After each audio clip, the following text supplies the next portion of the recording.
बिस्मिल्लाहिर्रहमानिर्रहीम। अस्सलाम वालेकुम स्टूडेंट्स। आज हम फ़र्स्ट ईयर केमिस्ट्री में एनालिटिकल केमिस्ट्री के सेकंड चैप्टर उसको स्टार्ट करने जा रहे हैं। इस चैप्टर में हम सीखेंगे कि एनालिटिकल केमिस्ट्री जो है वो क्या होती है, और उसके बाद हम फ़िल्ट्रेशन का प्रोसेस जो है वो कैसे करते हैं, कौन कौन से फ़िल्टर मीडिया हम यूज़ करते हैं फ़िल्ट्रेशन के प्रोसेस के लिए। तो सबसे पहले हम बात करते हैं एनालिटिकल केमिस्ट्री की। तो एनालिटिकल केमिस्ट्री क्या होती है? Branch of chemistry which deals with the chemical characterization of compound. कि केमिस्ट्री की वो ब्रांच है जो किसी भी कंपाउंड की केमिकल करैक्टराइजेशन करती है। तो लफ्ज़ केमिकल करैक्टराइजेशन का मतलब होता है उस कंपाउंड का क्वांटिटेटिव एंड क्वालिटेटिव एनालिसिस। अगर हम बात करें एनालिसिस की, तो एनालिसिस होता है determination of elements present in any compound. कि किसी भी कंपाउंड में मौजूद जो एलिमेंट्स हैं उनकी डिटर्मिनेशन जो है वो कहलाती है एनालिसिस। मसलन आपके पास एक कंपाउंड है जी NaCl, ठीक है। इस कंपाउंड में सोडियम भी मौजूद है और इसमें क्लोराइड भी मौजूद है। अगर आपने कोई केमिकल मेथड यूज़ करके ये फाइंड कर लिया कि सोडियम क्लोराइड जो कि हमारा कंपाउंड है इसके अंदर सोडियम भी है और क्लोराइड आयन भी है, तो आपने एनालिसिस कर लिया, ठीक हो गया। तो एनालिसिस क्या हो गया कि कंपाउंड में मौजूद एलिमेंट्स का जो डिटर्मिनेशन है उसको हम एनालिसिस कहते हैं। एनालिसिस दो किस्म का होता है, एक क्वांटिटेटिव और एक जो है वो क्वालिटेटिव। क्वांटिटेटिव एनालिसिस में हम उस कंपाउंड में मौजूद एलिमेंट्स के दरमियान एग्जैक्ट रेशो को फाइंड करते हैं, जबकि जो क्वालिटेटिव एनालिसिस है हम सिंपली एलिमेंट्स की मौजूदगी का पता चलाते हैं।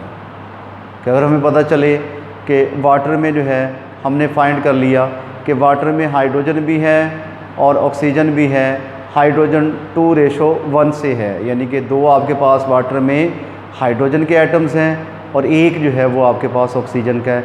अब आपने एग्जैक्ट रेशो जिस मेथड से फाइंड की वो कहलाएगा क्वांटिटेटिव एनालिसिस।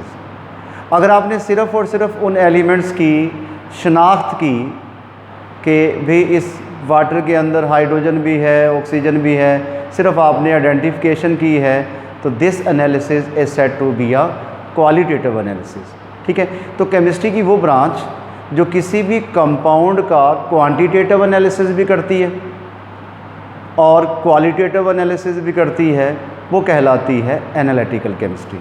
अब किसी कंपाउंड का क्वालिटेटिव और क्वांटिटेटिव एनालिसिस करना, it is said to be a chemical characterization, ठीक है। तो अब डेफिनेशन की समझ आ गई कि the branch of chemistry which deals with the chemical characterization of a compound, यानी कि जो किसी भी कंपाउंड के क्वांटिटेटिव और क्वालिटेटिव एनालिसिस करती है वो केमिस्ट्री की ब्रांच कहलाती है एनालिटिकल केमिस्ट्री। कि हम इसमें एनालिसिस करते हैं सिर्फ और सिर्फ सैंपल का। उसके बाद जो क्वांटिटेटिव एनालिसिस है, जैसा कि मैंने आपको बताया कि हमें क्वांटिटी का पता चलता है, कंपाउंड के जो एलिमेंट्स हैं उनके दरमियान एग्जैक्ट रेशो का पता चलता है। उसको फाइंड करने के लिए हमारे कुछ स्टेप्स हैं। पहला स्टेप है जी ऑब्टेनिंग अ सैंपल, कि हमने उस सैंपल को ऑब्टेन करना है जिसका हमने क्वांटिटेटिव एनालिसिस करना है। अब सैंपल क्या होता है?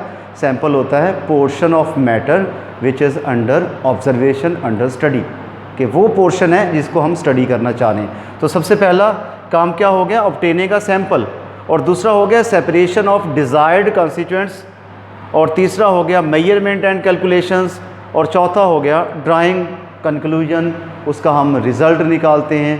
तो क्वेश्चन आता होता है कि क्वांटिटेटिव एनालिसिस में कौन कौन से स्टेप्स जो हैं वो इन्वॉल्व होते हैं। तो कौन कौन से हैं भी? Obtaining a sample, separation of a desired constituents बोलते हैं अज्जा को, measurement and calculations and drawing conclusion. ये हमारे 4 स्टेप्स रहते हैं क्वांटिटेटिव एनालिसिस में। उससे अगला हमारा है फिल्ट्रेशन। मसलन आपने लिक्विड के अंदर कुछ सस्पेंडेड पार्टिकल्स आ गई हैं, इनसॉल्युबल पार्टिकल्स आ गई हैं, आपने उन इनसॉल्युबल पार्टिकल्स को अलग करना है या ड्यूरिंग अ केमिकल रिएक्शन आपके पास जो प्रोडक्ट बन रहा है वो प्रेसिपिटेट की शक्ल में बन रहा है, क्रिस्टल्स की शक्ल में बन रहा है, आपने उसको सॉल्यूशन में से अलग करना है। अब उसके अलग करने का जो प्रोसेस है, this process is said to be a filtration. तो फिल्ट्रेशन क्या हो गया? The process in which insoluble particles are separated from a liquid by using a suitable filter media। कि उन पार्टिकल्स के हिसाब से हम मुनासिब फ़िल्टर मीडिया जो है वो यूज़ करते हैं उन insoluble, उन सस्पेंडेड पार्टिकल्स को अलग करने के लिए। ठीक है, वो फ़िल्टर मीडिया कौन कौन से हो सकते हैं? वो फ़िल्टर पेपर हो सकता है, पेपर पल्प हो सकता है, फ़िल्टर क्रूसिबल हो सकता है, कॉटन के ज़रिए से फ़िल्टर कर सकते हैं, और सैंड के ज़रिए से, रेत के ज़रिए से हम फिल्ट्रेशन कर सकते हैं। ठीक हो गया? तो these are the filter media which are use for the filtering process, filtration purpose. Filtration purpose के लिए हम ये फ़िल्टर मीडियाज़ को यूज़ करते हैं। अब अगर हमारा है फिल्ट्रेशन थ्रू आ फ़िल्टर पेपर, तो फ़िल्टर पेपर के ज़रिए से फ़िल्ट्रेशन के लिए हमें चाहिए होती है एक फ़नल। ये हमारे पास है फ़नल, और उसके बाद ये हमारा स्टैंड है जिसने उस फ़नल को जो है वो कैप्चर किया हुआ है, और ये हमारी होगी है रिसीविंग बीकर, कि जिसमें हमारा सॉल्यूशन जो है वो फ़िल्टर होके यहाँ पे इस स्टेम के ज़रिए से नीचे गिरेगा। तो हम करते क्या हैं, हम इस फ़नल के अंदर कोन की शक्ल में फ़िल्टर पेपर जो है वो एडजस्ट कर देते हैं, यानी कोन बना के फ़िल्टर पेपर को इस फ़नल में जो है वो एडजस्ट कर देते हैं, और हमारा जो सॉल्यूशन है जिसको हमने फ़िल्टर करना होता है उसको इसके अंदर अंडेल देते हैं। डायरेक्ट नहीं अंडेलेंगे, बल्कि एक ग्लास रॉड के ऊपर जो है उसको डालेंगे, और ग्लास रॉड के साथ टकराने के बाद वो इस फ़नल में जाएगा। डायरेक्ट उसको इसलिए नहीं डालते ताकि फ़िल्टर पेपर जो है वो डैमेज ना हो जाए, ख़राब ना हो जाए। अगर फ़िल्टर पेपर डैमेज हो गया तो हमारा फ़िल्ट्रेशन का प्रोसेस जो है वो ख़राब हो जाएगा, डिस्ट्रॉय हो जाएगा। ठीक है, तो पहला क्या हो गया कि हम फ़िल्टर पेपर को फ़नल में एडजस्ट करेंगे, और जिस सॉल्यूशन को हमने फ़िल्टर करना है उसको इसमें अंडेल देंगे। तो क्या होगा कि जो सस्पेंडेड पार्टिकल्स हैं वो फ़िल्टर पेपर के ऊपर ही रह जाएंगी, और हमारा सॉल्यूशन जो है वो फ़िल्टर होके इस रिसीविंग बीकर में चला जाएगा। ठीक हो गया? Filtration through a glass funnel is usually a slow process, क्योंकि फ़िल्टर पेपर के मसाम जो हैं पोर्स बहुत छोटे होते हैं, मुश्किल से सॉल्वेंट के मॉलिक्यूल्स बड़ी मुश्किल से उसमें से गुजर पाते हैं, इसलिए जो फिल्ट्रेशन है थ्रू अ फ़िल्टर पेपर ये एक स्लो प्रोसेस है। ठीक हो गया? और कौन से पोर्स का हमने फ़िल्टर पेपर यूज़ करना है ये डिपेंड करता है किसके ऊपर? साइज़ ऑफ द प्रेसिपिटेट के ऊपर, कि हम किस किस्म के प्रेसिपिटेट को, किस किस्म के क्रिस्टल्स को, इनसॉल्युबल पार्टिकल्स को अलग करना चाहते हैं। अगर बड़े साइज़ के पार्टिकल्स हैं तो हमें फ़िल्टर पेपर भी बड़े साइज़ वाला चाहिए, बड़े पोर्स वाला चाहिए होगा, जिसको पोरोसाइट्स कहते हैं। और अगर स्मॉल क्रिस्टल्स बनी हैं आपके पास, स्मॉल प्रेसिपिटेट्स हैं, तो उसके लिए हमें स्मॉल पोर्स वाला फ़िल्टर पेपर जो है वो चाहिए होगा। ठीक है, यानी कौन सा फ़िल्टर पेपर हमने यूज़ करना है ये डिपेंड करता है साइज़ ऑफ द प्रेसिपिटेट के ऊपर, size of the insoluble particles पे जिनको हम अलग करना चाहते हैं। और ये हमने अभी पढ़ा कि ये बड़ा टाइम कंज्यूमिंग प्रोसेस होता है। तो अगर हम चाहते हैं कि फ़िल्ट्रेशन का प्रोसेस जो है वो स्पीड से हो, the stem of the funnel should be full of the liquid all the time, कि हर वक्त जो है ड्यूरिंग द फिल्ट्रेशन इस फनल की जो स्टेम है ये should be full of the liquid, भरी होनी चाहिए, ताकि लिक्विड ज़्यादा से ज़्यादा प्रेशर एक्सर्ट करे और फिल्ट्रेशन का प्रोसेस जो है वो फास्ट हो।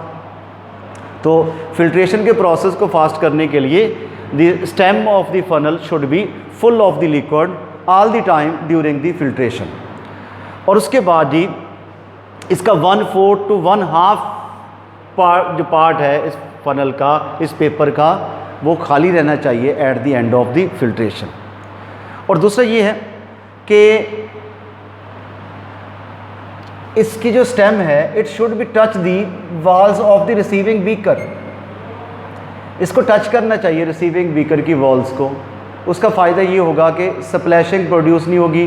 बाज़ दफ़ा हम एसिड या बेसिस को फ़िल्टर करते हैं तो during the filtration splashing produce होती है जो आपके हाथों पे, आपके कपड़ों पे जो है वो गिर सकते हैं। उससे बचने के लिए आपको क्या करना चाहिए कि फ़नल की जो स्टेम है should be touch the walls of the receiving beaker, कि ये रिसीविंग बीकर की वॉल्स को इसको टच करना चाहिए। ठीक है, तो ये क्या पॉइंट जो हमने पढ़े हैं ये किसके लिए थे?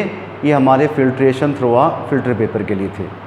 आज के हमारे लेक्चर में इतना ही था। नेक्स्ट वीडियो में हम इसको अगले टॉपिक्स को जो है वो कैरी करेंगे। उस वक्त तक के लिए अल्लाह हाफिज़।